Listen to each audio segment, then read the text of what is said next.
coordinados o moderados por Paloma Merino, y después los dos participantes nos estarán hablando durante este tiempo con tus preguntas, Paloma, y al final sí que sería muy interesante que participéis, que las personas que estáis escuchando este webinar, pues que tengáis ocasión de hacernos preguntas, que es lo más enriquecedor.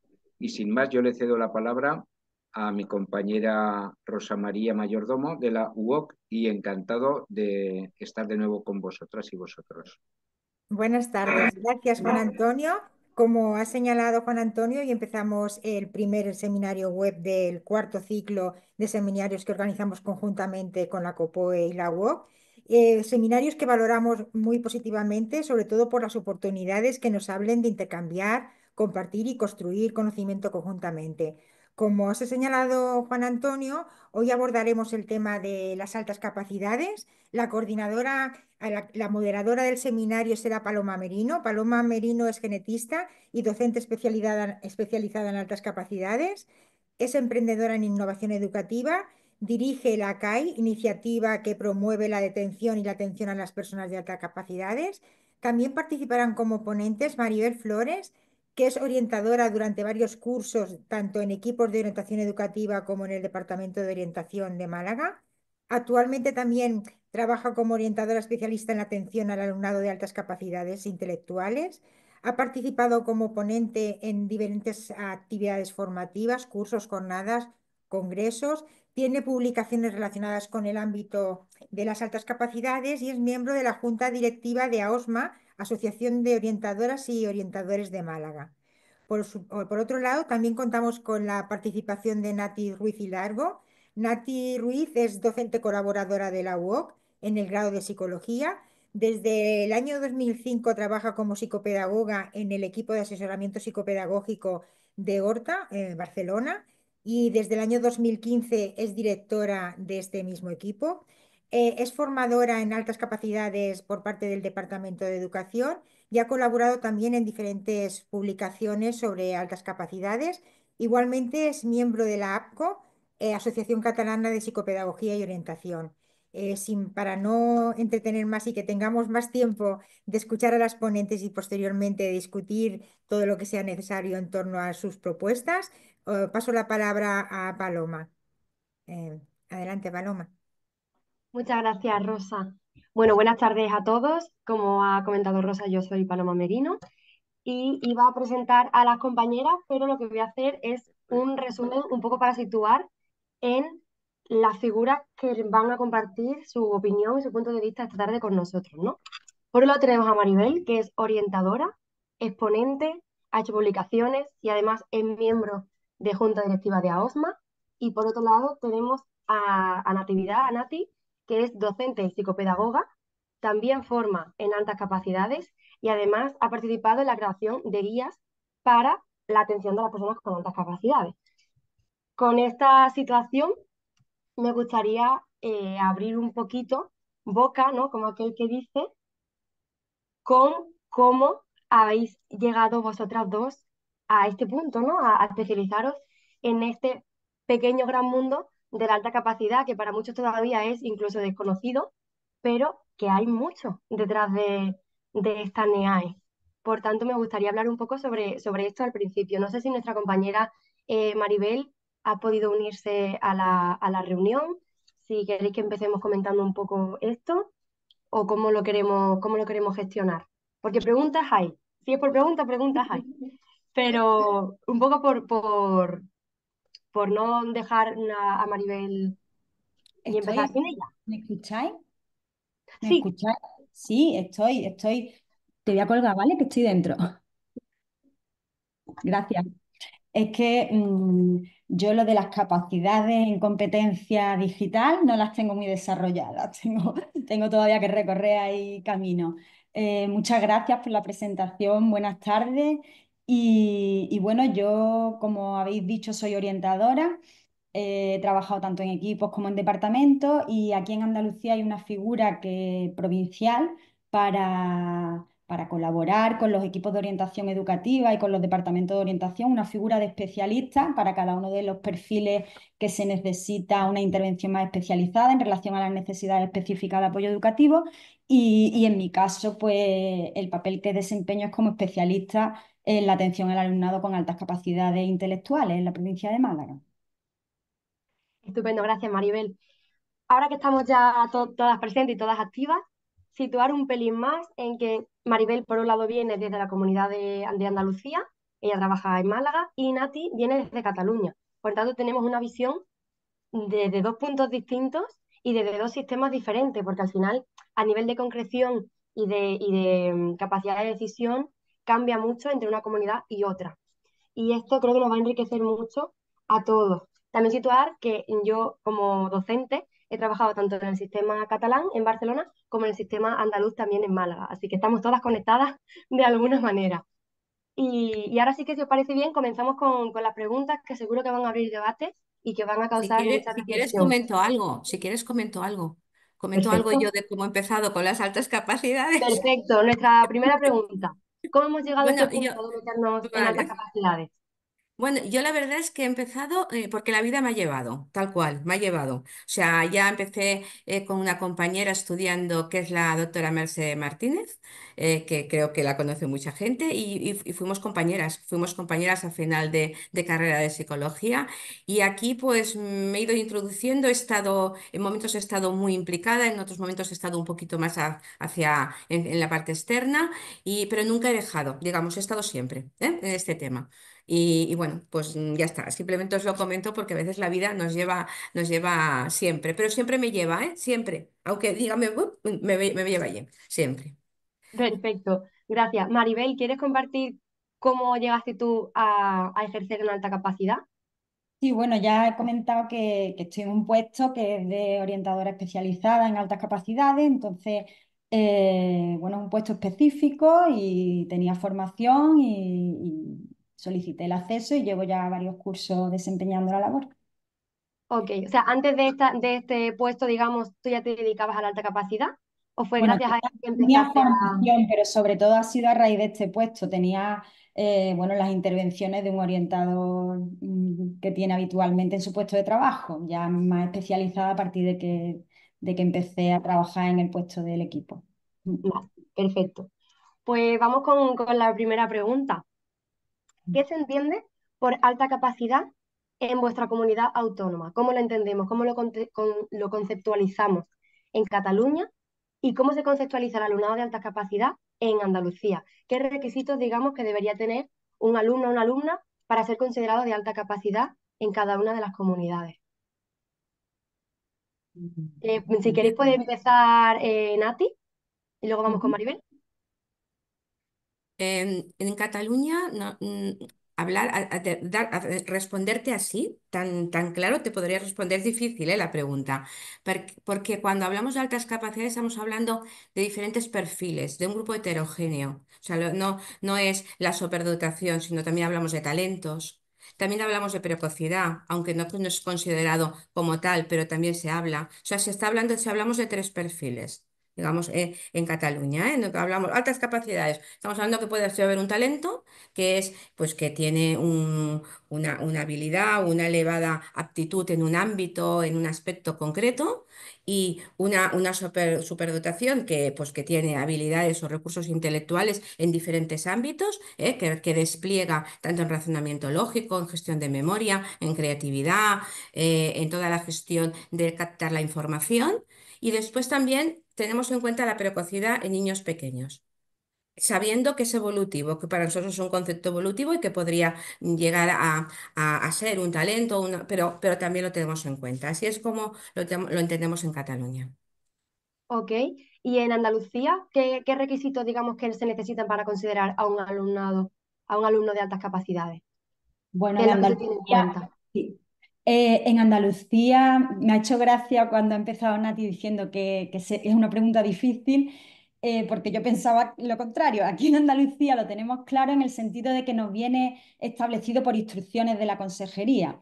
Entonces, tenemos unas instrucciones de 8 de marzo de 2017 que fueron muy importantes en su momento por todo lo que recogía para la labor en la detección, es un protocolo de detección de alumnado con necesidad específica de apoyo educativo, para cualquier necesidad específica de apoyo educativo. Y en estas instrucciones sí se recoge específicamente de qué alumnado estamos hablando cuando determinamos alta capacidad intelectual. Entonces, por definición, de forma general, es el alumnado que maneja y relaciona múltiples recursos cognitivos de tipo lógico, numérico, espacial, de memoria, verbal y creativo, o que destaca especialmente o de manera excepcional en uno o varios de estos. Sí que después hay una delimitación por perfiles y se diferencia entre la sobredotación intelectual. Nosotros cuando hacemos la valoración del alumnado con altas capacidades, determinamos con percentiles cuál es su funcionamiento o cuál es un valor para la aptitud intelectual de los alumnos. Valoramos razonamiento lógico, razonamiento verbal, razonamiento matemático, gestión perceptual, gestión de memoria, actitud espacial y además la creatividad.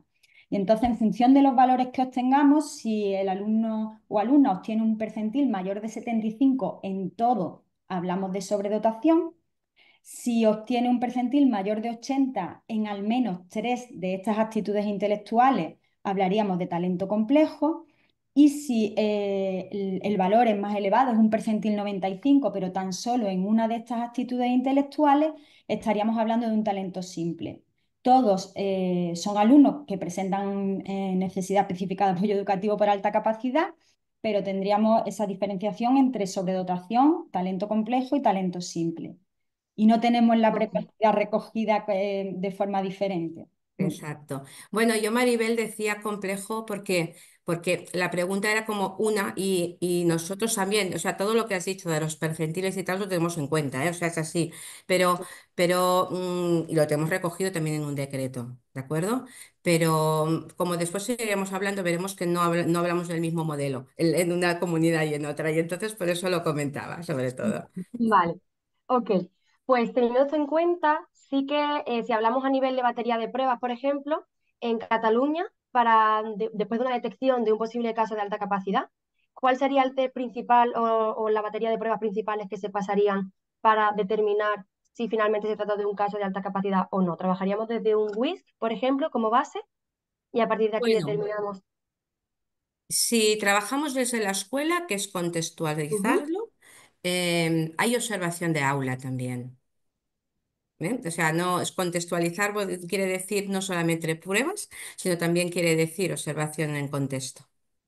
¿De Ok, acuerdo? Siempre nos basamos en una primera detención por parte del profesorado, por lo tanto ellos pasan se pasa una grailla, ¿eh? Que tiene una puntuación y a partir de esa puntuación decidimos si seguir adelante o no adelante en la valoración completa. En la valoración completa hay, digamos, la batería, un WIS.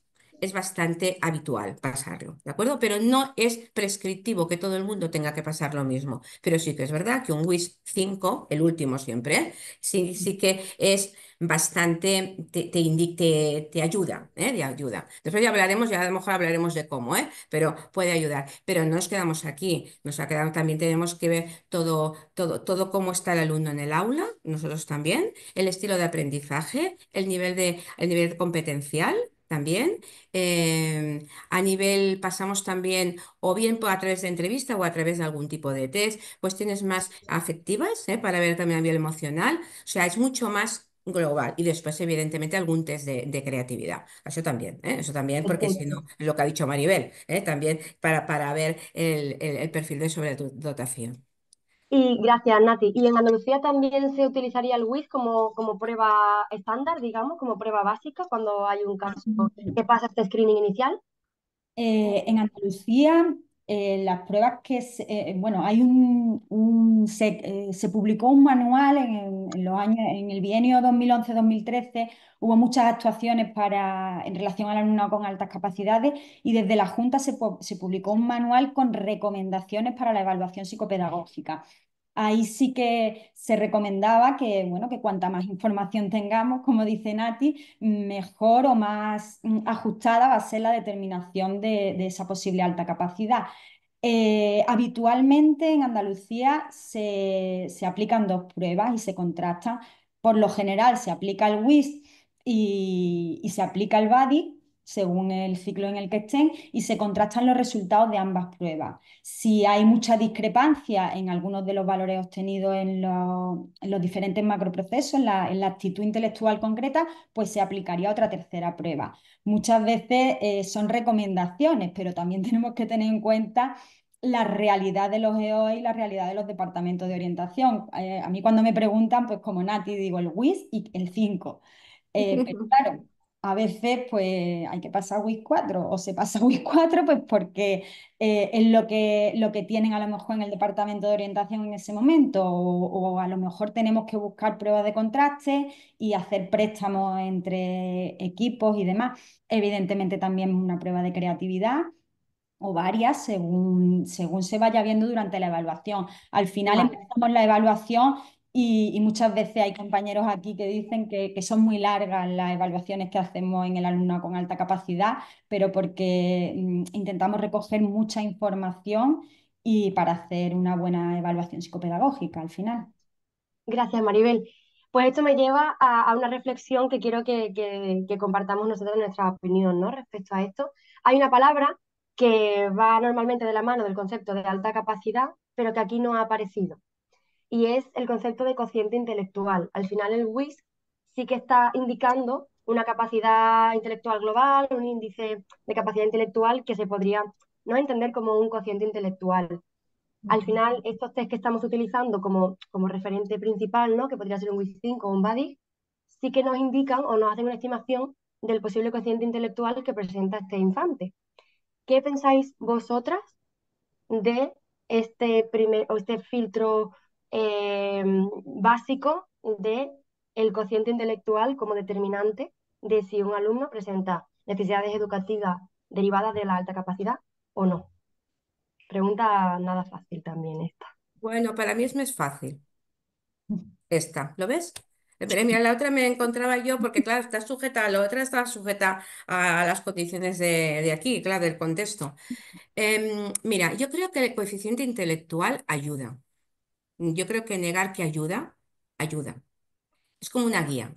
Pero es más en qué condiciones se ha pasado primero el test. Es más importante la parte cualitativa a veces, ¿eh? Porque claro, hay que tener las condiciones óptimas y todo el mundo tiene que tener las condiciones óptimas cuando está haciendo una prueba. A lo mejor el propio alumno no tiene la condición óptima de hacer y puedes tener relativa, pero tú ves cómo ha preguntado, cómo se ha enfocado, hay una parte cualitativa en la pasación de los test que va más allá de una parte cuantitativa. Yo creo que aquí, ¿eh? Y a veces a lo mejor hay una prueba que por mucho que te dé no te está indicando nada porque estás viendo que el alumno no está en condiciones para hacerla o que tú mismo, ¿eh? Por lo tanto, lo de los test es importante en el sentido que es una guía, pero tal. Tampoco somos estrictos en el número. No es que tienes que llegar a un 130 un 100 no sé qué, porque si no ya me lo descarto. No, para nada. O sea, es simplemente una guía. Ahora, claro, si tú ves que las condiciones son óptimas, que todo es óptimo y ves, pero no somos estrictos en los números. Por eso es guía, pero no es el indicador principal. Vale. Sin embargo, en Andalucía sí que hay entre comillas, un límite, no un umbral, de a partir de 120 sí que hacemos un informe positivo de un caso de alta capacidad y por debajo del 120 no se realizaría este informe y este No, filtro del no, alumno. Esto no sucede en Andalucía. no, en O sea, tú puedes tener Andalucía. un alumno que dé por debajo del 120 y que obtenga igualmente su informe como que Nosotros es en una... Andalucía el CI no es algo que tengamos en cuenta a la hora de la determinación de la alta capacidad. Sí es verdad bueno, que el CI es una información que nos dan los test que hemos aplicado. En algunos informes hay compañeros que lo reflejan, pero en otros informes no queda reflejado el CI. Nosotros vamos directamente al cálculo de esos valores por actitud intelectual, que es lo que al final nos va a determinar qué es lo que necesitamos trabajar con ese alumnado. El CI, pues podemos considerarlo una información más, una información complementaria, pero no lo tenemos en cuenta. De hecho, cuando hablamos de altas capacidades, no preguntamos en ningún momento cuál es el CI del alumno para la determinación de esas altas capacidades. Y para los compañeros que nos estén oyendo, si tienen un caso de un alumno o una alumna que creen que tiene alta capacidad y al evaluarle obtiene un cociente de 114, ¿cómo deberían proceder para poder justificar, ¿no?, este caso y para poder trabajar a nivel de NEAE con este alumno? ¿Qué deberían hacer si pasan un WIS, si pasan un BADIG y no llega, digamos, a este percentil? Nosotros, ¿Cómo nosotros, cuando, proceden? nosotros en Andalucía, cuando hacemos la valoración, por ejemplo, cuando pasamos un WIS, tenemos unas tablas, unos cuadros donde tenemos recogidas cuáles son los índices de esa, en el WIS, en el caso del WIS, que son índices los que valoramos, pues cuáles son los índices que utilizamos, por ejemplo, para el razonamiento lógico. Pues utilizamos semejanzas, matrices. Entonces, según esas tablas vamos calculando el valor del índice, el valor, la puntuación escalar la pasamos a puntuación centil y hacemos una media con todas las pruebas que conforman ese índice o que nos ayudan a conocer un poco mejor ese índice. Mientras más pruebas apliquemos, más nos vamos a aproximar al valor real de esa actitud intelectual. Lo hacemos así con el WIS, con el BADI ocurre lo mismo. Vemos las pruebas que se han pasado pues determinamos para cada una de las actitudes intelectuales cuáles son las pruebas que nos van a ayudar a conocerlas. Es que tenemos esas tablas ya elaboradas con los diferentes test que utilizamos y vamos calculándolo así, no en función del CI. Ok. Nosotros Gracias. también, Maribel, no tenemos estas tablas elaboradas, pero cuando hablaba de cualitativo, es el análisis cualitativo del WIS. Es porque el WIS, el CI así, global, te indica poco. O sea, te indica algo te indica, no diremos que no. Pero es sobre todo el análisis, de cada prueba, lo que está indicando, hay tres apartados, uno de velocidad de procesamiento, otro de gestión de memoria, ¿no? Y esto es lo que te va indicando el perfil, te va guiando por ahí. Pero nosotros, En por eso ejemplo, estamos igual. pero nosotros, por ejemplo, no cogemos esas puntuaciones compuestas. Nosotros no Ujú, cogemos la puntuación de comprensión verbal, ujú, porque realmente en esa puntuación la prueba solo coge las pruebas obligatorias, no coge las optativas, ujú, las opcionales. Entonces nosotros, pues para el que la comprensión verbal, o sea, para ver la aptitud verbal, sí, para ver la actitud verbal, pues lo que coge el razonamiento verbal, cogemos la prueba de información, la prueba de ujú. semejanza, de comprensión y me falta alguna y la comprensión verbal en general, cogemos todas las que están relacionadas con ese razonamiento verbal. No nos quedamos Exacto. solo en las obligatorias. Gracias, Maribel. Vamos a continuar, gracias a las dos. Y para no pillarnos los dedos con el tiempo, porque hay muchas preguntas que nos gustaría abordar, voy a transformar una pregunta en una reflexión, ¿vale? Y pasamos luego a la siguiente, que es la reflexión sobre lo importante que es unificar criterios y conceptos entre comunidades, porque nos encontramos que al cambiar de comunidad autónoma puede que el propio concepto de alta capacidad cambie y que estos estándares, este proceso de caracterización del alumnado y de requisitos, entre comillas, que debe cumplir para poderse considerado de alta capacidad, pueden cambiar entre comunidades autónomas. De hecho, hay comunidades que ni siquiera tienen esta guía, ¿no?, para el docente o esta guía de intervención o de detección en el aula. Por tanto, las diferencias entre comunidades pueden ser bastante significativas y es muy importante unificar criterios y conceptos, sobre todo cuando pensamos en familias de alta movilidad, ¿no? Familias que por cuestiones de trabajo, por ejemplo, o de cuestiones familiares, tienen que mudarse de una comunidad a otra, porque esto puede cambiar el acceso a un tipo de ayuda o no, el acceso a un tipo de programa o a un tipo de atención o no. Por tanto, considero interesante reflexionar sobre lo importante que es unificar el concepto de la alta capacidad, al menos a nivel nacional. Entiendo que entre países quizá pueda variar, pero al menos en territorio nacional unificar este concepto y este criterio, que todas las comunidades podamos disponer de esta graella, ¿no?, de esta encuesta de detección, de estos screenings, que sea una cosa unificada a nivel nacional por el alumno, más que por la legislación, por el alumno. Y ahora pasamos a otra pregunta que va también relacionada, esto está todo hilado, que es de reflexión también para vosotras sobre la diferencia que existe a día de hoy entre Cataluña y Andalucía a nivel de detección de alumnado de alta capacidad. Y aquí pesco unos datos del Ministerio el gobierno cada año hace una estadística sobre cuánto alumnado se ha detectado, en qué comunidades se reparte este alumnado, cuánto es alumnado masculino, cuánto es femenino, y saca unas estadísticas anuales. Y aquí traigo los datos de la última que hay colgada en la web del Ministerio, que es de los censados en 2023. En 2024 no da tiempo todavía ni a hacer el informe, ni a contar, ni nada. Entonces, vamos a guiarnos por el último que hay actualizado en la web, que son los datos del 2023. Andalucía cuenta más o menos con un 1% de su alumnado detectado, identificado como alumnado de altas capacidades.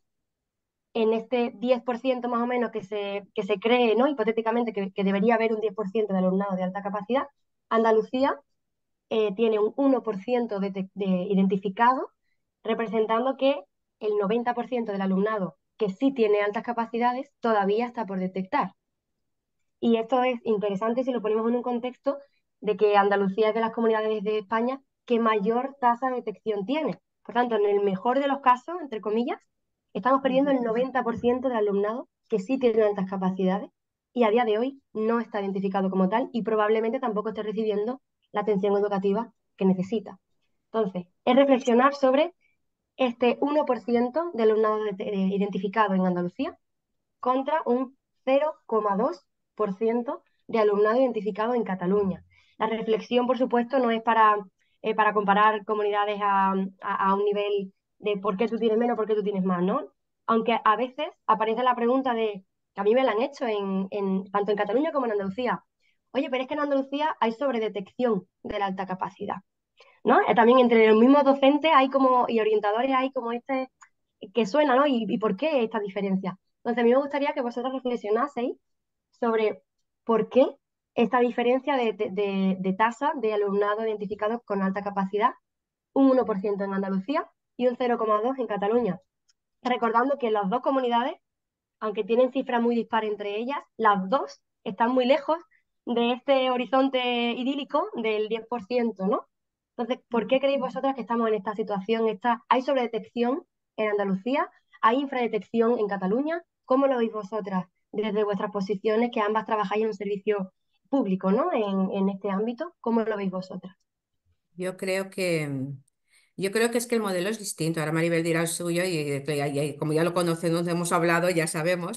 Y claro, es que los modelos son distintos. O sea, el modelo en Cataluña es en función, es quien detecta, quien dice, quien llama a la puerta y dice, uy, puede haber, ¿no? Este alumno o esta alumna me llama la atención que puede tener altas capacidades. Es el docente que hace una demanda o bien la familia. O sea, es a partir de ahí donde nos activamos. Si no hay un docente que te dice hey o no hay una familia que dice hey, no nos activamos. ¿Vale? O sea, este es el modelo. O sea, es el modelo que se ha optado en Cataluña. Hay otro modelo que ahora ya Maribel también explicará, ¿no? Y es otro modelo. Y entonces ahí es donde estará más o menos la explicación. Maribel, yo te dejo paso. Sí.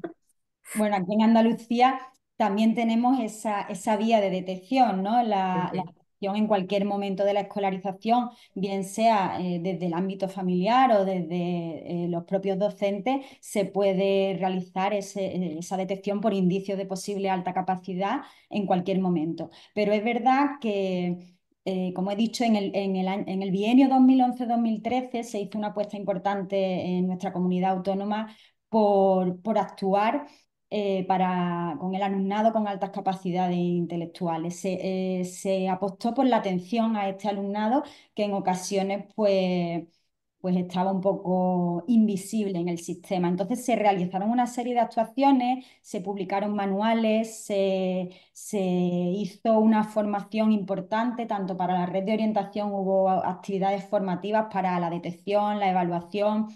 Se han bueno, pues se hizo una apuesta, se creó el programa Andalucía Profundiza para atender a este alumnado fuera del horario escolar, se apostó por algunas medidas específicas y yo creo que el punto importante estuvo en que se determinó el realizar todos los años un protocolo de detección de alumnado con alta capacidad intelectual. Este protocolo de detección es obligatorio realizarlo en todos los centros sostenidos con fondos públicos y se realizan en los tránsitos. Entonces, cuando el alumnado pasa de 5 años a primero de primaria y cuando el alumnado pasa de sexto a primero de la ESO, se hace un protocolo de detección. Primero se aplican unos cuestionarios de detección tanto a familias como a profesorado. El alumnado que supera determinados puntos de corte pasaría a una siguiente fase donde se aplica una prueba a modo de screening para ver quiénes superan esa fase o quiénes no pasan a evaluación, y los que superan esa prueba de screening ya pasarían a evaluación psicopedagógica. Esto ha supuesto que en Andalucía, de tener en el año 2011, en el curso 2011-12, teníamos 1.700 alumnos detectados, y actualmente, en los datos del Ministerio del curso 22-23, tenemos 20.352 alumnos. La detección se realiza fundamentalmente en esos momentos de tránsito, y esa detección ha ayudado también a que el profesorado sepa de quiénes estamos hablando cuando hablamos de alumnado con altas capacidades, y ayuda o les ha ayudado a detectar a más alumnado. Cuando ya tienen alumnos con altas capacidades en sus aulas, ven con ojos diferentes y derivan más alumnos también para evaluar, que a lo mejor no han salido en estos procesos del protocolo de detección. Y yo creo que ahí sí que en Andalucía tenemos muy sistematizado el proceso. Los cuestionarios se hicieron en el año 2011-13, después en el 15-16 se cambió el modelo del cuestionario del profesorado, porque inicialmente se detectaba sobre todo sobredotado, y se pretendía también detectar posibles talentos. Entonces, en el curso 15-16 se actualizó este cuestionario, y los profesores los profesores, los orientadores, tenemos muy asimilado el protocolo que año tras año se realiza en los centros. Gracias, Maribel. Si me permites, Maribel, que siga con una cosa que también en Cataluña, también fue la misma época, alrededor del 2012. Parece que yo creo que bastante en todos los territorios de España, pero hubo como una apuesta mucho de mirada en las altas capacidades y sí que se generaron muchas cosas, pero el modelo fue el que he comentado, no fue el de hacer un screening en determinados momentos de transición. Lo que sí que se hizo es un despliegue, y aún sigue, o sea, el despliegue es desde entonces y aún sigue, de una formación sistemática. Yo creo que ha pasado todo el profesorado ya por la formación, ya os lo digo, si no presencial o online, y con documentos también. Y se hizo una guía para el profesorado tanto de secundaria como de primaria, y se hizo también una guía para los equipos de asesoramiento. Y hubo también lo de los referentes, se planteó referentes en cada equipo de asesoramiento, referentes de altas capacidades. Se hizo un despliegue además a nivel de formación y de sensibilización, y que aún sigue, ya os digo, que aún está, pero no el screening. El screening es el que no se ha planteado. Aquí en Andalucía también, a raíz de ese plan de actuación, al decirlo de los referentes, también existían equipos especializados, pero para otras necesidades educativas, Mm. pues para atención temprana, me parece que ya existía, o no, atención temprana era la única que no existía tampoco. Existía pues para trastorno de espectro autista, trastorno grave de conducta, para otra serie de necesidades. Y a raíz de este plan para las altas capacidades se crearon dos perfiles por provincia: uno de orientador especialista en altas capacidades y otro de docente especialista en altas capacidades, que el objetivo es eso, es colaborar y ayudar a los compañeros a todo lo que implica la atención a este alumnado. Ujú. Gracias, Maribel y Nati. Esto me lleva a otra reflexión, que es, tenemos formaciones sistemáticas en Cataluña, tenemos un screening, ¿no? Como ha dicho Maribel, corrígeme si me equivoco, tenemos un screening que se le pasa a todo el alumnado al cambiar de etapa, de infantil, de tercero de infantil a primero Disculpa, de lo que primaria. primero se le pasa un cuestionario, y los que Sí, superan ese cuestionario es lo que hacen el screening. correcto. Eso. Gracias. Entonces, tenemos un cuestionario que se le pasa a todo el alumnado. A partir de aquí, al que da, digamos, positivo en este cuestionario, pasa a una siguiente fase de screening. Y esto se le pasa el cuestionario inicial a todo el alumnado, que pasa de tercero de infantil a primero de primaria, y también que pasa de sexto de primaria a primero de la ESO. Entonces, Exacto. tenemos un cuestionario que se pasa masivamente a todo el alumnado. Y aún así, perdemos el 90% del alumnado que no se pesca, entre comillas, ¿no? Que no conseguimos detectarlo, no conseguimos identificarlo. Estamos obsoletos, o sea, algo está fallando. Tenemos ¿no? una formación masiva en Cataluña, tenemos un cuestionario masivo en Andalucía y aún así en torno al 90% del alumnado que sí tiene altas capacidades no se llega a detectar. Con este panorama, con esta situación, ¿qué podemos hacer? ¿Qué veis vosotras que se podría mejorar? ¿Qué puntos se pueden cambiar? Hay que actualizar las guías, hay que actualizar el cuestionario, hay que hacer más formación docente, hay que abrir a informes de centros privados, ¿no? Porque la legislación sí que recoge que el centro debería aceptar los informes de valoración de alta capacidad que provengan de centros privados de psicología especializados en altas capacidades. Quizás abrirlo a centros que no estén especializados en altas capacidades, pero que igualmente puedan evaluar, podría ser también una vía, actualizar el concepto de alta capacidad, más formación docente. ¿Cómo veis vosotras que se podría mejorar esta situación? Porque a la vista está que lo que estamos haciendo, funciona, pero estamos perdiendo un 90% en el mejor de los casos. ¿Cómo veis Bueno, vosotros que podríamos abordar esta situación para acercarnos un poco más a ese 10% que sigue siendo un marco teórico, que quizás ese 10% no tiene por qué ser un 10% exacto, quizás es un 7 o es un 5, pero desde luego no es un 1. Por tanto, ¿cómo lo veis vosotras? ¿Qué podemos optimizar del sistema actual para poder yo, acercarnos un poquito más a este punto?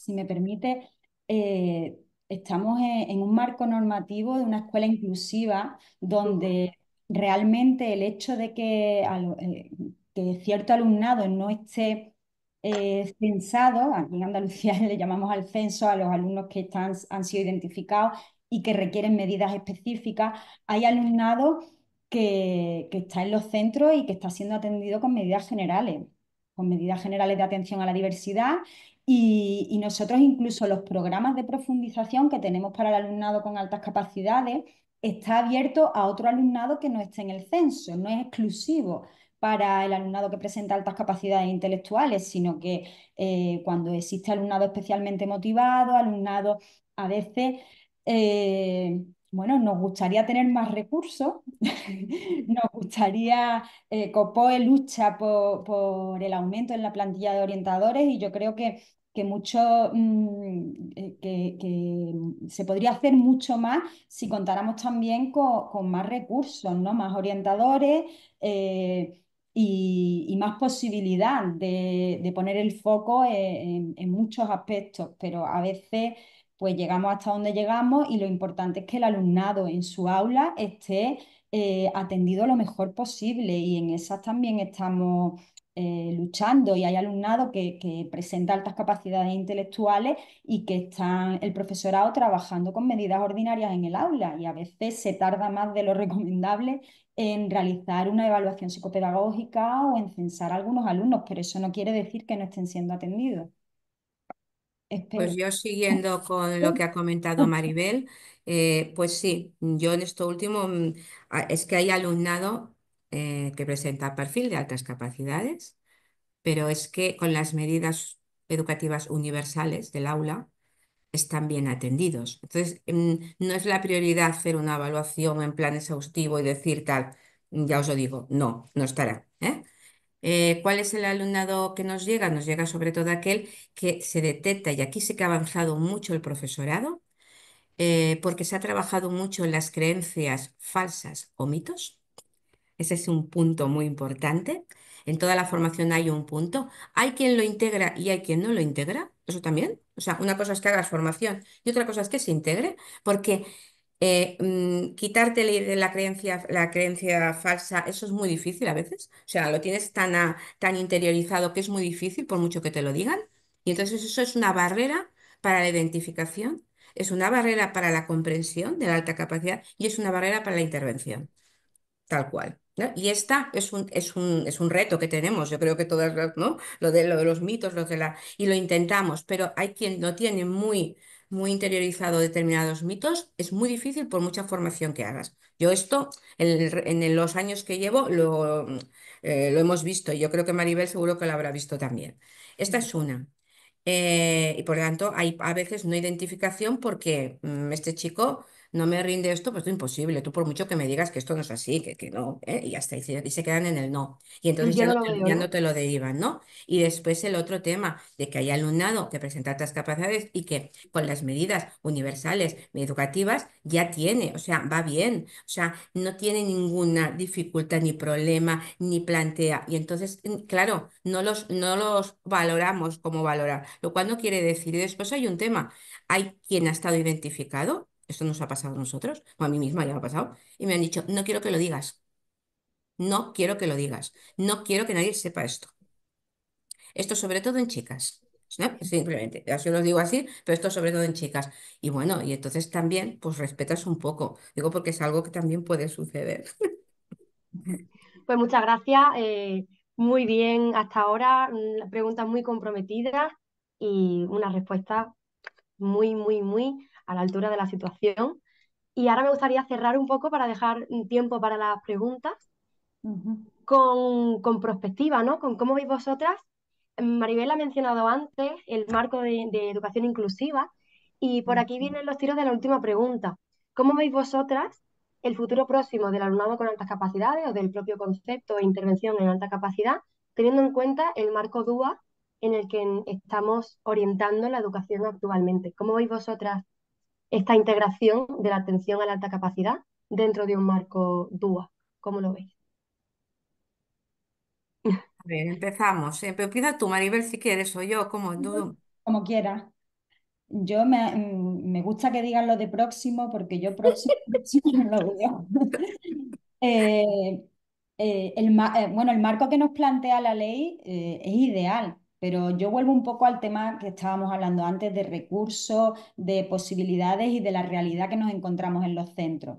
Y la realidad que nos encontramos en los centros es que se aboga por el diseño universal de aprendizaje y ahora que se aboga por pues, por ese tipo pues, de enseñanza-aprendizaje, ¿no? Y de cómo desarrollar, cómo apostar por las metodologías activas, por intentar hacer una educación más personalizada, llegar a todas las necesidades. Primero se lanza y ahora estamos empezando con las formaciones o bueno, llevamos tiempo, pero estamos todavía en ese proceso de ir adaptándonos. Mientras nos adaptamos o no nos adaptamos, necesitamos todavía estas medidas específicas que estamos desarrollando en los centros, porque los cambios cuestan y llevan su tiempo. Nos ha costado mucho llegar a, bueno, pues a trabajar por competencias, que en muchas ocasiones todavía estamos ahí luchando por el trabajo por competencias, como para decir que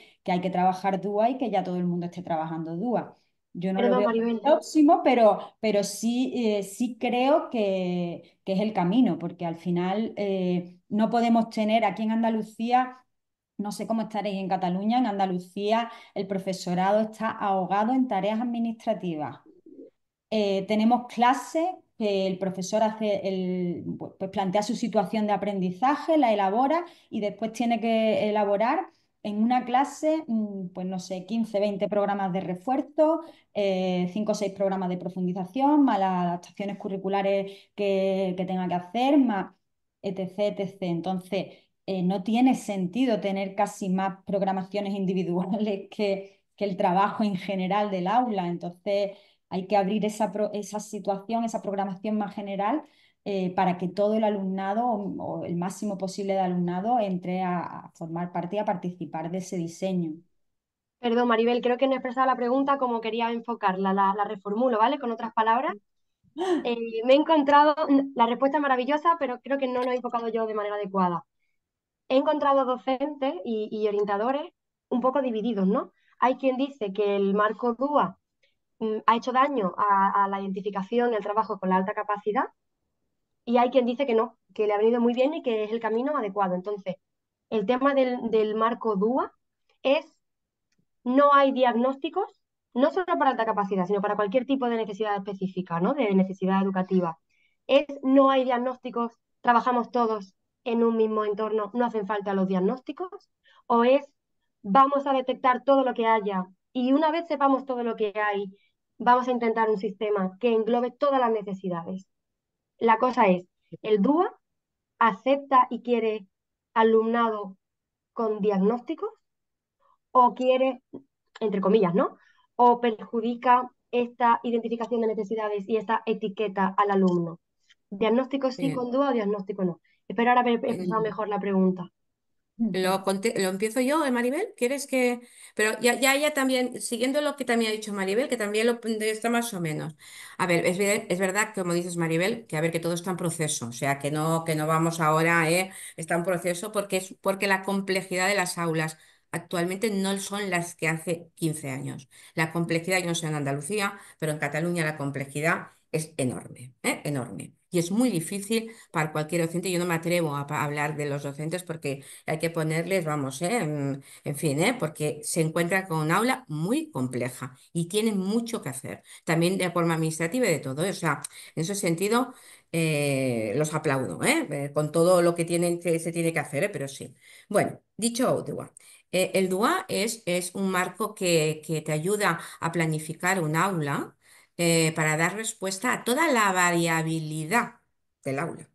Por lo tanto, tienes que saber cuál es esa variabilidad que tienes. O sea, si yo no sé la variabilidad que tengo, no puedo diseñar un aula si no sé la variabilidad. Tengo que saber que tengo un alumno que tiene necesidades a nivel visual, a nivel cognitivo, cognitivo en todo su espectro. Cognitivo en todo su espectro, ¿eh? Nosotros ahora ya estamos empezando a hablar no, de ámbito. Ámbito cognición, ámbito de no sé qué, los ámbitos. Ya vamos por ámbitos, ¿eh? Estamos empezando a hablar de ámbitos. Entonces tienes que saber la variabilidad, conocer cuál es la variabilidad de tu aula. Todo lo que tú tienes en el aula es conocerlo todo.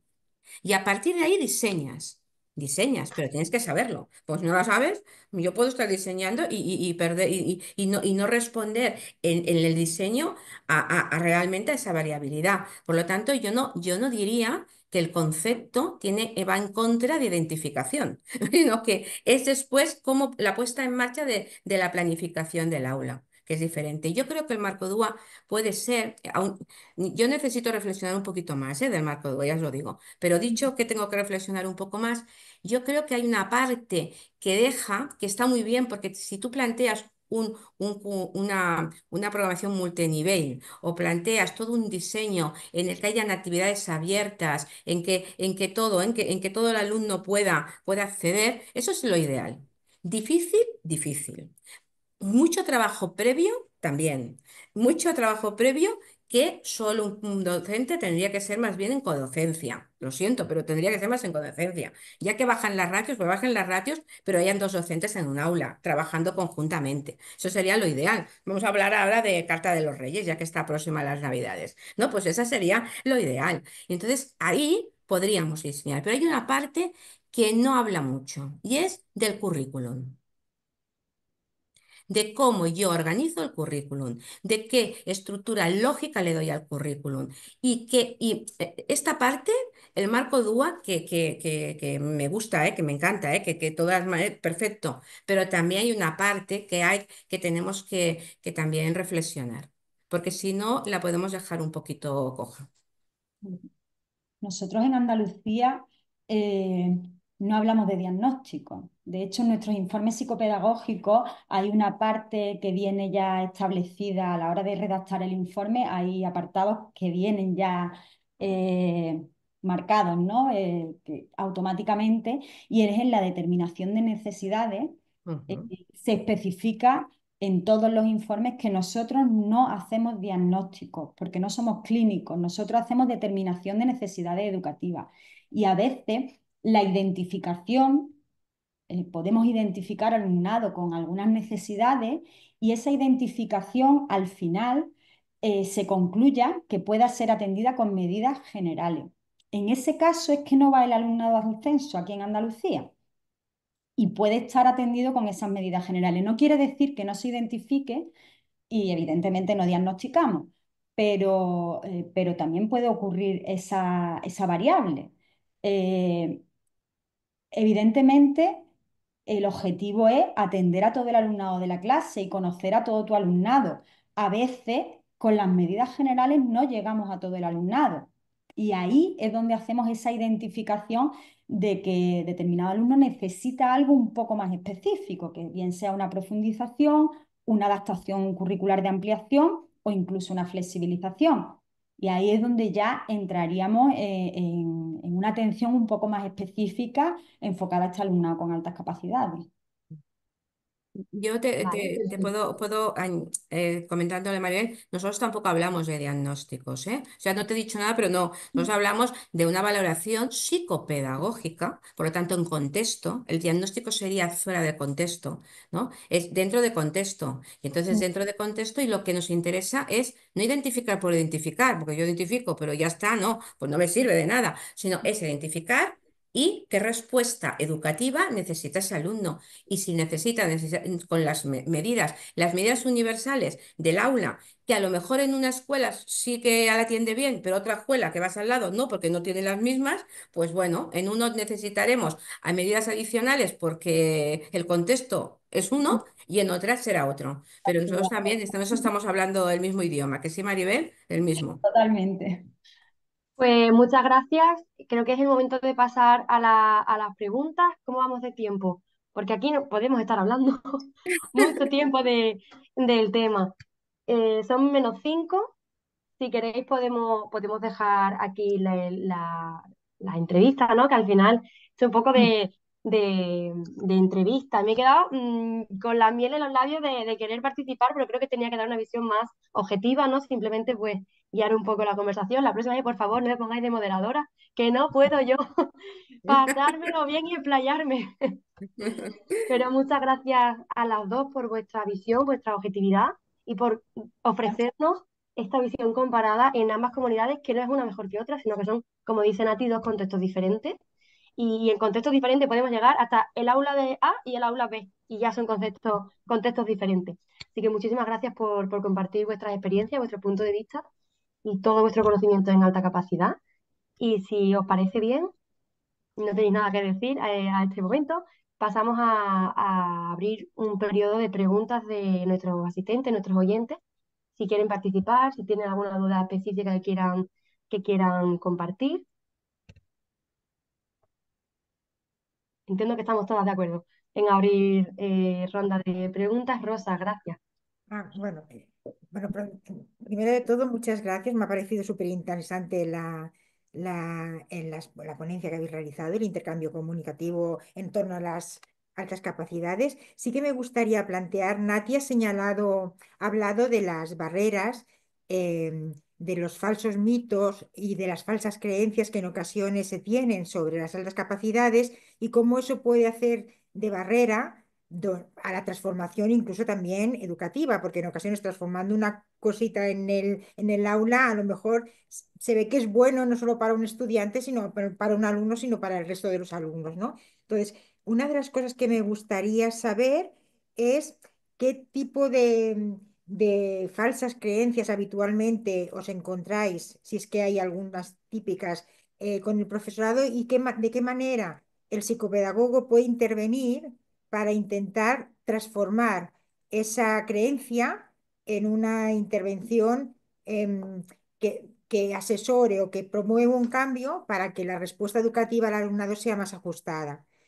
Y luego ya lanzo la otra pregunta que tenía también. Nati señalaba que en Cataluña se habla también de la precocidad, de cuando para la identificación de las altas capacidades, de la importancia de la precocidad.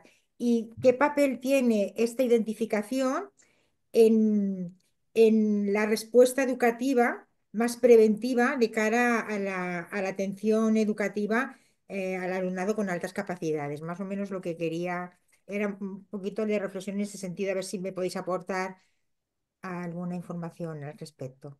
Gracias. Eh, Gracias. ¿Contesto? ¿Sí? Bueno, Sí, pero lo de los mitos y falsas creencias vamos a contestar las dos porque van a ser los pasa en todo, mismos. en Van todo. a ser los mismos.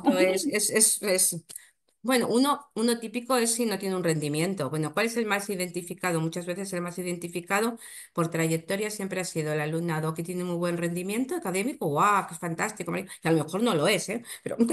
Pero sí, ¿no? Y después el que tiene un problema de conducta, digamos. Este es el que ha sido. De ahí es donde hemos visto nosotros nuestras diferencias, ¿eh? En trabajar las creencias es donde hemos visto el pedirte la demanda, hemos visto ahí diferencias en el profesorado, ¿vale? Pero estos dos el relacionar rendimiento académico con alta capacidad es clarísimo. O aquel que dice, ya lo digo, ahora, ya tú, Maribel, dices más, ¿eh?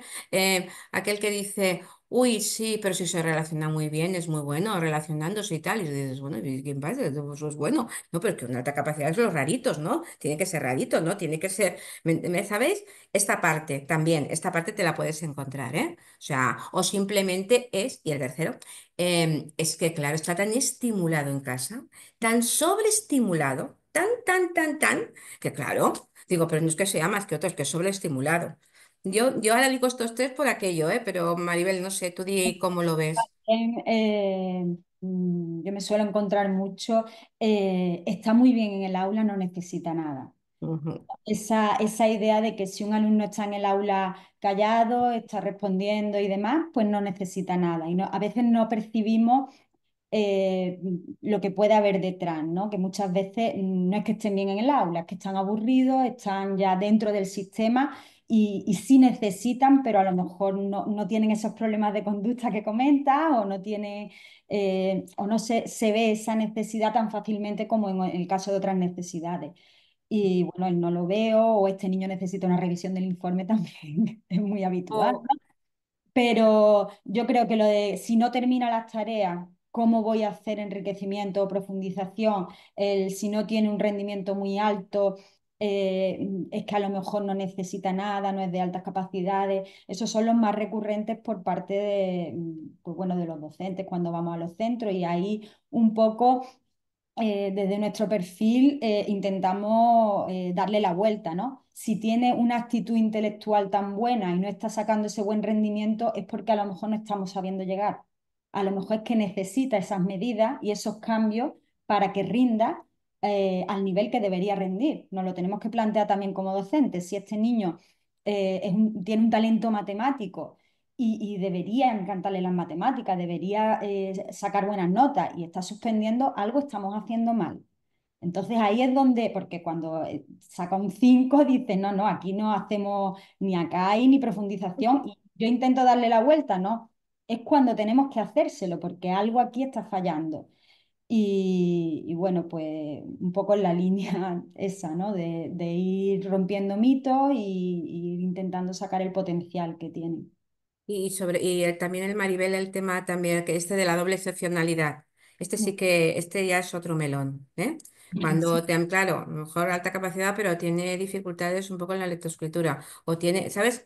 Esto ya estamos entrando aquí en otro. Eso es muy, este sí que es, para mí es más complicado. O sea, este sí que es más complicado de poder romper, porque claro, aquí ya entramos con dos tipos de necesidades educativas que se complementan y bueno, y es difícil, es complicado aquí. No Bien, sé si hemos, hoy no sé, has dicho otra pregunta, Rosa, sí, pero no, ahora en no me relación acuerdo la a otra. la La verdad, precocidad. perdona, es que no me acuerdo de la Sí. otra pregunta ahora. Sí, en relación a lo que señalabas de que había un perfil de, de Precocidad. Mm. precocidad, cuando se identificaba el perfil en Mm. Cataluña, ¿qué relevancia podía tener la identificación para poder prevenir posibles dificultades o no? La precocidad, claro, los chicos, los niños y niñas que se identifican que siempre es a partir, o bien de, antes era solamente a partir de la familia, ¿vale? En la demanda. Ahora ya es profesorado. Ahora ya también hemos hecho. Son alumnos pues que presentan cuando en la etapa cuando son en infantil de 3 añitos, de 4, de 5, pues que presentan pues no, una diferencia y una distancia enorme. Siempre es aquí, ¿eh? Una distancia enorme con respecto a lo que se espera y referente a los compañeros. ¿Para qué puede ir bien? A veces porque las familias ya lo ven, están sensibilizadas, te lo piden y nosotros sí que hacemos valoración aquí. Hacemos valoración no, más o menos exhaustiva, ¿eh? O sea, yo os lo digo, ¿eh? Pero sí que hacemos incluso informe, ¿eh? Aquí puedes salir con un informe y pones alta edad y perfil precocidad, que se tiene que ir en el transcurso de los años, pues viendo. Lo que permite poner mirada y estar alerta, ser un seguimiento del alumno constante. O sea, empezamos, yo tengo niños, que empezamos prácticamente con 4 años y vamos y están ahora para ir a pasar a la ESO y claro, ya has hecho todo un, todo un proceso y un acompañamiento a la familia, pero sí que sitúas muy bien las expectativas, eso sí. Sitúas muy bien las expectativas, las tienes que trabajar muy bien. Es decir, oye, esto es ahora, no quiere decir que sea, hay que irlo trabajando, porque si no, incluso el propio crío o cría se pueden sentir muy agobiados, según cómo se maneja el tema. Y para eso es para lo que nos sirve. Nos sirve para hacer un seguimiento desde muy pequeñitos e ir planteando respuestas educativas según las necesidades. Nosotros aquí también detectamos, ¿eh? No le llamamos precocidad. Yo Ah, vale, no le no llamáis, de claro. precocidad en el marco nuestro. De hecho, en las instrucciones de 8 de marzo queda recogido la detección de posible alta capacidad ya en el primer ciclo de infantil. Mm, En el primer ciclo de infantil sí que se establece que no se va a hacer una evaluación, pero que si hay alumnado que, que tiene indicios de tener capacidades superiores al resto de compañeros, que hay que empezar a trabajar. Y queda, es un párrafo pequeñito, pero ya ujú. se deja esa pequeña píldora de que hay que trabajar en función de esas capacidades. Y ya a partir del segundo ciclo de infantil sí se puede hacer evaluación. Pero aquí nosotros cuando evaluamos en el segundo ciclo de infantil, ya directamente en el informe no nos da la opción de poner precocidad. Ponemos alta capacidad intelectual con el perfil que se determine. Y en las observaciones sí podemos explicar esa parte, ¿no? De que estamos hablando de edades tempranas y que, que puede ser también una precocidad. Y la idea de identificar tan pronto, también al hilo de lo que decía Nati, aquí son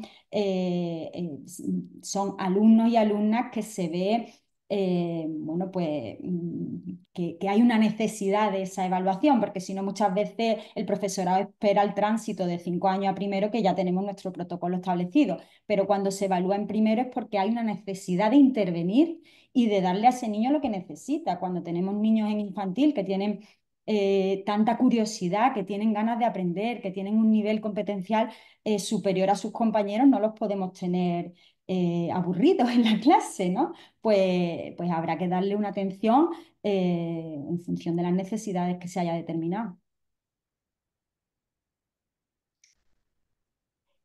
Muchas gracias. Perdón, a mí me gustaría añadir algo aquí, un punto de vista un poco, si puedo, por tiempo, en cuanto a la detección precoz, ¿no? De la alta capacidad o a esta precocidad intelectual. Un poco hago la homología cuando hablo de esto con la medicina y la genética. Yo al final soy genetista de primera carrera y me gusta hacer esta comparación. Al final un médico suele actuar cuando ya hay una enfermedad y va y te cura, ¿no? Y te atiende cuando ya estás enfermo. Un genetista se adelanta a que tengas la enfermedad. Entonces te da pautas para que tú con tu dieta, con tu estilo de vida, no llegues a desarrollar ese fenotipo, ¿no? Eso que tus genes te predisponen, que tú no llegues a ese punto de enfermar, ¿no? Entonces, prevenir o curar. Y es la homología que me gusta explicar cuando hablamos de para qué sirve, ¿no? Y yo tengo un niño de 5 6 7 años, bueno, ¿y ahora para qué me sirve hacerle pruebas o para qué me sirve que lo etiqueten tan pequeño, ¿no? Yo no quiero que mi hijo se exponga tan pequeño a esa etiqueta. Y la utilidad es esta. Tú tienes un niño que normalmente lo que veo yo, lo que he visto como profe, es que hay una curva de motivación, hay una curva de curiosidad y de interés por lo académico. Empezamos infantil súper motivados, vamos a la primaria súper motivados y a partir de tercero o cuarto de primaria ya empieza a caer un poco. Ya empiezan quizá el perfil de niños, ¿no? Un poquito ya a hacer más masking, ya no quiero que me relacionen con ser la empollona, ya no me interesa tanto esto. Y cuando pasamos de primaria a secundaria, aquí hay una caída en picado del interés por lo académico, una caída en picado de la motivación. Y es a partir de quinto de primaria aproximadamente cuando, según mi experiencia, hay una subida de esta parte patológica, ¿no? De esta parte problemática de la alta capacidad, donde ya sí que vemos niños que pueden ser muy desafiantes en el aula, que pueden tener ya dinámicas muy disruptivas en el aula, o niñas con procesos de masking muy marcados, que pueden empezar ya a tener manifestaciones psicosomáticas del malestar, ¿no? O de esta situación de represión en clase, de aburrimiento sostenido en el tiempo. Por tanto, una detección precoz de la alta capacidad o de un perfil compatible con alta capacidad, que es lo que decía antes Nati, para mí como docente es básico, porque si yo lo estoy atendiendo desde pequeño, este niño, esta niña, quizás no llega a disrumpir en el aula, quizás no llega a ser una persona que me impide dar clase, o quizá no tiene esta necesidad imperiosa de levantar la mano cada 2 minutos interrumpiendo la clase porque tiene curiosidad todo el tiempo. Si esta persona tiene sus necesidades satisfechas, sus necesidades cognitivas y socioemocionales satisfechas, esta persona no va a desarrollar estas conductas problemáticas que pueden ir asociadas a una alta capacidad no atendida, porque partimos siempre de la base de que la alta capacidad no es ningún trastorno ni ninguna enfermedad, pero si no se atiende como se debe atender, sí que se pueden desarrollar tendencias y conductas que tanto para el alumno como para el docente o desde un punto de vista psicológico sí que pueden ser problemáticas. Por tanto, la detección precoz de la alta capacidad, al menos desde el punto de vista docente y creo que desde el psicopedagógico y desde el familiar también, es básico la detección y el tratamiento y la atención precoz de la alta capacidad. Luego ya, en torno a los 10-12 años, ¿no? Ya revaloraremos este perfil cognitivo y reajustaremos la respuesta educativa si hay que reajustarla. Pero prevenir mejor que curar. Si esta persona puede ir acompañada, como decía Nati, todo el proceso y podemos evitar que desarrolle conductas negativas, disruptivas, de ansiedad, o etcétera, o de masking, mejor para el niño y mejor para nosotros como docentes y como orientadores, porque hemos ahorrado un problema. Paloma, ¿me dejas que comente? Totalmente de acuerdo, ¿eh? Te firmamos para marketing, ¿eh? Porque Em, yo sí, estoy total, y además estoy totalmente de acuerdo. Y es sobre todo porque las personas necesitamos, y cuando son niños igual, que se les reconozca. Hay un tema de reconocer al otro. Entonces, el reconocer al otro es entender al otro. Y entender al otro, si tú sabes que lo que te está mostrando aquel chico o la niña que te está levantando la mano, es que está diciendo, oye, mírame, ¿no? Mírame ya, mírame, o dime algo de otra manera, o dímelo, ¿no? Reconócelo. Y cuando se siente reconocido, y lo reconoces cuando lo entiendes, y por eso a veces en la valoración yo creo que ayuda realmente no poner una etiqueta ni mucho menos, sino para que el otro pueda entender cosas y pueda reconocerlo de una manera determinada y pueda ¿no? acompañar de la manera más adecuada. Yo creo que así, ¿eh? Digamos, porque me has hecho ahora pensar así en Yo le estas. añadiría a eso, Nati, también que ellos mismos se reconozcan. Es Exacto, muy también, importante que totalmente. se conozcan, que en la creación de su propia identidad personal Ujú, no se vean diferentes, no se entiendan diferentes. A veces esa emocionalidad que pueda llegar a tener los niños ujú, y niñas con altas capacidades, el no terminar de ujú, cuajar a lo mejor con el grupo de iguales, determinadas cuestiones que se plantean, todo eso el hecho de saber qué es lo que está ocurriendo, a ellos también les ayuda mm, mucho. totalmente, Sí, totalmente. sobre todo lo que decía Nati también de la doble excepcionalidad. El alumnado con doble excepcionalidad es especialmente vulnerable a nivel de autoestima, porque si yo tengo un prejuicio, un ideal sobre qué es un niño o una niña con alta capacidad y yo no me veo en ese estándar, yo lo primero que tengo es una crisis y un proceso de duelo simbólico, porque yo no encajo. Yo voy a tener alta capacidad si soy malísimo en matemáticas, bueno, pero es que a lo mejor tienes discalculia también. Y Mm, sí, y hay niños con alta capacidad que son disléxicos y que tienen discalculia y que no les gusta leer y que no les gusta las mates y que no les gusta nada de esto. Entonces, esta vulnerabilidad a nivel de autoestima es muy importante que se trabaje, pero para llegar a la autoestima primero tenemos que ajustar al autoconcepto. Si ese niño ya tiene un autoconcepto que no es adecuado a su realidad, ¿cómo le pedimos luego que tenga una autoestima justa, ¿no? Una autoestima sana para él mismo? Y esto en el caso de la niña es muy significativo y sobre todo con doble excepcionalidad mm, porque entra en conflicto automáticamente. ¿Yo cómo voy a ser de alta capacidad si soy disléxica? No es compatible si me equivoco escribiendo, pero eso lo piensa el profesor y no lo ve, y lo piensa la propia niña, lo piensa el propio niño. Entonces, claro que hay que hacer, claro que hay que decirle a los niños que tienen este perfil y que tienen estas características para ajustar su autoconcepto y que tengan una autoestima más realista y más saludable. exacto. El que se les reconozca y el reconocerse, las dos cosas. Perdón, que es que me ha salido la vena porque he escuchado a algunas personas de decir que no hay que decirle a los niños nada de esto, porque entonces les ponemos una losa y ellos empiezan a comportarse de manera exagerada para cumplir la expectativa de alta capacidad. Que a los niños no hay que decirle que tienen alta Yo, capacidad. cre- yo creo que Tiene un riesgo muy grande. mm, yo creo, Paloma, que esa losa sí que puede pasar, pero no es porque sepa, sino por el resto, el entorno, las expectativas por eso cuando digo, cuando son pequeños, lo que trabajamos es mucho con la familia, decir, a ver, esto es así, ser prudentes, ser naturales, o sea, vamos a entrar en un entorno en el cual no haya, ¿vale? Que ahora me lo apuntes a 20 actividades, no a 20 y a 30 y a no sé qué, porque y me lo tienes que mostrar y tienes que ser el mejor, porque tienes que ser el mejor, ¿no? Porque los mitos y las creencias falsas no solamente están Exacto. en los profesionales, sino también en la propia familia y también hay que trabajarlas. De decir lo que te puedes, y además en cualquier alta capacidad, como persona que es, hay puntos fuertes, fortalezas y también hay puntos más débiles que hay que ir trabajando de otra forma. Y hay que detectar las dos, no solamente el punto fuerte de trabajar, también los otros, porque es una persona global, o sea, no. En ese sentido, sí. Ujú. Pues Perfecto. no sé si hay preguntas o no, más, ¿no? ¿No? No lo sé.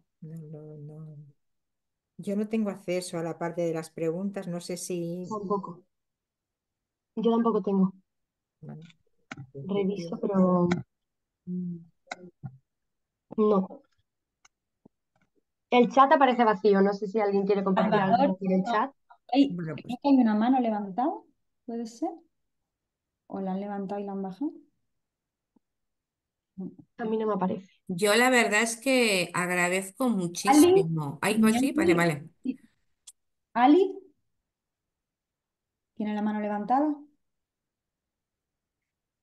yo no veo a nadie. O Bueno, yo, Iñaki, Mónica, están levantando la mano. No sé. A ver, Iñaki, Si no, probad de escribir la pregunta vuestra en el chat, así la vemos todas y nosotros leemos la pregunta y os damos respuesta. si le dais a los participantes, Sergio también ha levantado la mano. No sé, si alguien quiere hacer una pregunta, yo creo que abra y hable. ujú. No, No, en principio. también ha levantado la mano. Sí, a mí también me aparece Ali y Iñaki y Salvador ahora también. Salvador se ha ido. Ya no está. Bien. Bueno, en principio, Vale. si Ali y Iñaki no hacen la contribución, si os parece, pues daríamos esperamos un momentito a ver si quieren hacer alguna pregunta y si no, pues damos porque a lo mejor pensaban alguna pregunta y ha sido contestada por vosotros, daríamos el seminario Jorge por Ramos, cerrado. no sé. Jorge Ra, Pues yo me permites que diga algo, Rosa. sí, dale. O una paloma, sí, las dos, sí. Eh, Os agradezco muchísimo esta invitación, porque me encanta, porque yo es que aprendo y he aprendido mucho de Maribel, de cómo hacen las cosas en Andalucía. Y bueno, ya está, bueno, porque tenemos que conocernos más también para construir, ¿no? Y para ir avanzando. Y la verdad es que agradezco mucho este encuentro. Igualmente, yo creo que al final tenemos muchas cosas en común y bueno, hay matices que cada comunidad tiene en su forma de intervenir, ¿no? Y de atender a este alumnado, pero que es interesante ver cómo tenemos muchas cosas en común y cómo la línea al final va en el mismo camino, ¿no? Y ha sido un placer conocerte, Nati. Igualmente. Nos tenemos que ver presencialmente, ¿eh? Algún día nos tenemos que ver presencial. Bueno, bueno, pues nada, si os parece, damos el seminario por acabado, ¿vale? Muchas gracias también, Paloma, Nati. Pilar por la participación, o Maribel, perdón, por la participación. Y bueno, ya es un poco lo que Nati y Maribel habéis señalado, el espíritu de este seminario, que es el de compartir y de intercambiar conocimiento y de construir conjuntamente, y también el de crear redes. Y es una manera también de compartir maneras de hacer diferentes comunidades que es muy interesante, porque podemos aprender los unos de los otros.